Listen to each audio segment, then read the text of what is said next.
What's up, madlang people? Mabuhay! Hi vlog! Welcome to my guys! Ito, dumating na yung pinaka-aantay natin na rod galing sa Shopee. Ito ay binili ng aking nanay at tatay. Maraming salamat nga pala sa parents ko. At bumili sila ng itong rod na to. At ito naman ay nakita ko lang sa mga yung parang mga reviews din. At nagustuhan ko to. Ito yung rod na under 1,000 pesos na rod. Napaka niya, affordable. Pero maikukumpara mo siya sa mga mamahalin na mga rod, no? Dahil isa pa, naniniwala ako na magandang kalidad to dahil yung nagbebenta nito ay talagang reliable, no? Salamat nga pala sa Good Catch. Pa lang yung pangalan pa lang ng tindahan. Talagang marami kang mahuhuli nitong produktong to or itong rod na to dahil Good Catch Fishing Body Manila, no? Maraming salamat, shout out at napakaganda ng niyo yung packaging. Talagang secure na secure yung rod. Talagang safe na safe. Nakaano pa siya, to, yung parang round board. Tingnan natin, parang PVC yung niya, yung kanyang forma, pabilog. Tingnan natin yung kanyang ito, napaka talaga. Ito open na. At bukod sa itong matigas na to, na round na mayroon pa mga maraming yung bubble wrap. Ito na. Ito below 1,000 to pero 2 piso na lang para magiging 1,000. Ito na yung daw to solid fiberglass, medium, light, tsaka or medium heavy daw to. Ito ang ganda Ito ay isang ang brand ng na to rod ay Pioneer Sledgehammer 1.8, so 180 to meters.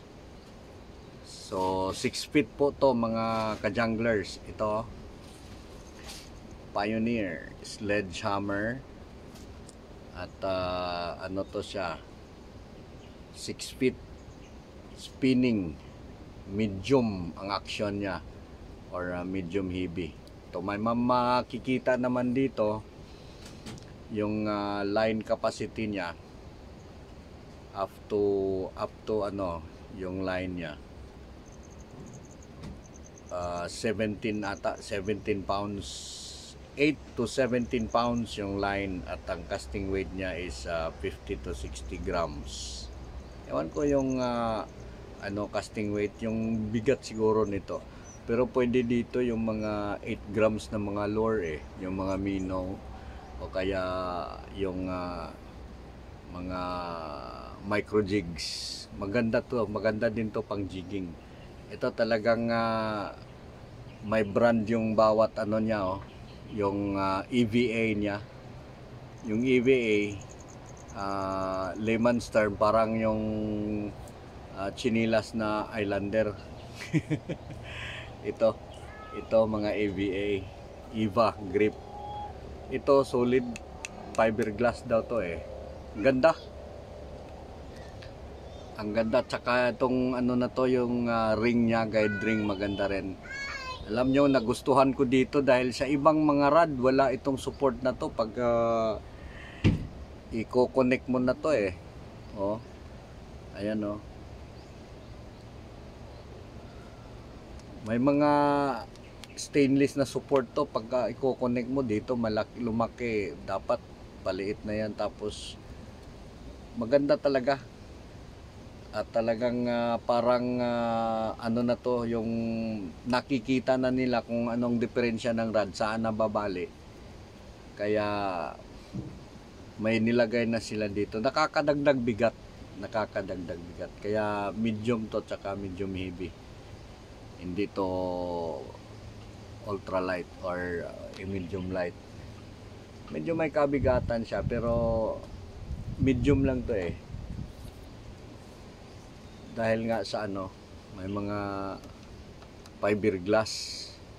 May nakalagay fiberglass. Hindi naman steel or aluminum alloy yung nakalagay doon sa description niya or sa specs. Ano siya, fiberglass. So, maaasahan to. Oh. Sana naman marami tayong mahuhuli nito. Ito yung tip niya. At talagang tatlo yung paa ng mga guide rings niya mula sa maliit papunta dito sa pinaka dulo. Yan, malaki, mga malalaki. So mukhang maaasahan talaga to. Ang ganda niya, kaya niya nga ito ng 60 grams. So naniniwala ako sa nakalagay dito na 50 to 60 grams sa lower weight siguro to. So sana marami tayong mahuli nito. Talagang napakaganda, maganda talagang ano siya, yung sa tingin ko pa lang ay tatagal siya at kaya niyang humuli ng 5 kilos mula sa maliit hanggang sa malaki, no? Maganda to pang jigs. So ito na, maraming salamat. Good catch, Fishing Buddy Manila. At susubukan ko pala to, titingnan ko kung ano meron o ano makukuha natin. Tingnan ko rin sa loob kung ano meron. Baka may ibang pinadala. Wala.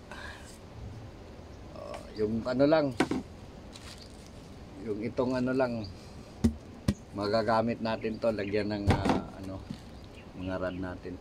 So yun lang, maraming salamat.